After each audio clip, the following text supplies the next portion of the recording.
Hi everyone, welcome to my channel. Today we're going to talk about one of my favorite perfume, which is Rose Kabuki by Dior.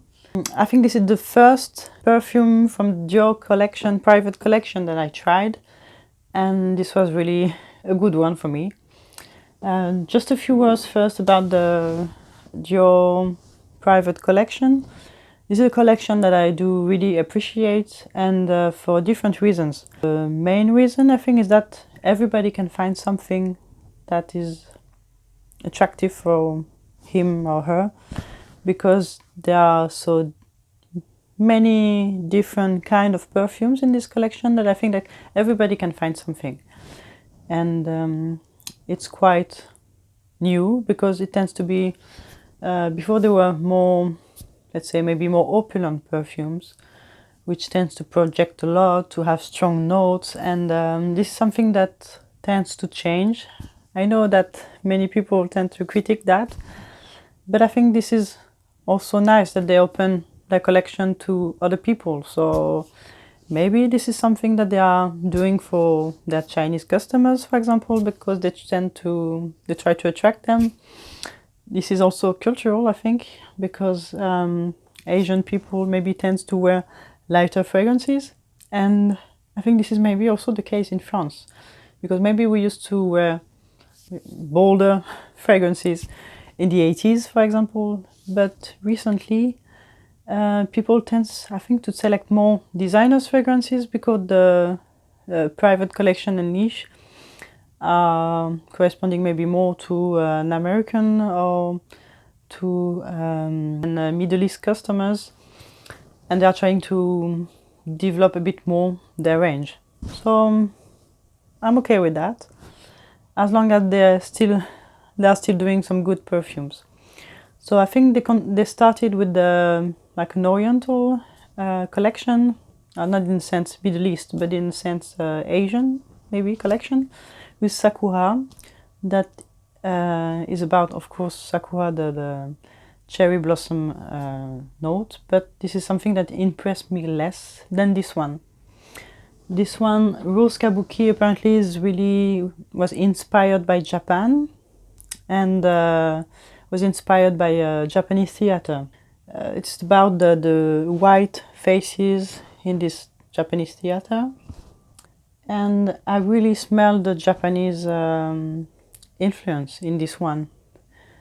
When I'm wearing this one, when I smelled it for the first time, I really had the impression of walking in a Japanese garden. So maybe this is because of the name, of course, because Kabuki is the Japanese name. So I really get this impression of Japanese influence. And so I was like wearing a white and pink kimono, wearing, you know, this short socks that separate the toes to be able to wear these wooden flip-flops, Japanese flip-flops, and really walking in a Japanese garden, in the sense that everything was well organized, well balanced, because the rose is so perfect. I think perfect is the real name for this one. This is so simple, but perfect simplicity for me. So I really got this impression of being into a garden, but that smelled rose, a bit of greenness, a bit watery.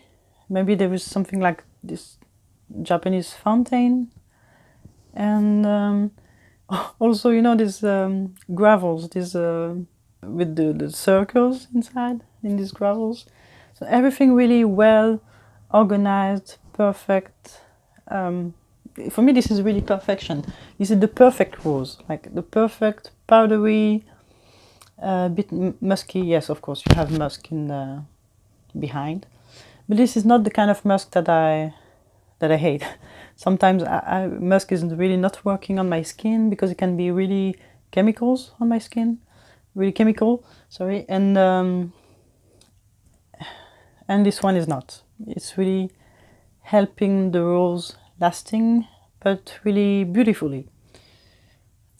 So if you are a rose fan, if you have never tried this one, I encourage you to do so.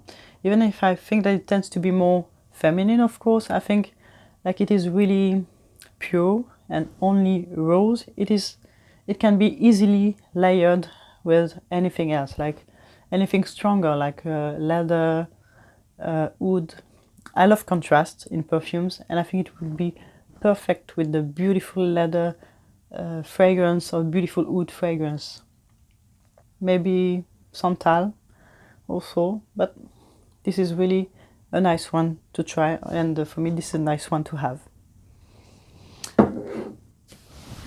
Voilà, I hope you like my review of Rose Kabuki, and I hope to see you soon on my channel. Bye!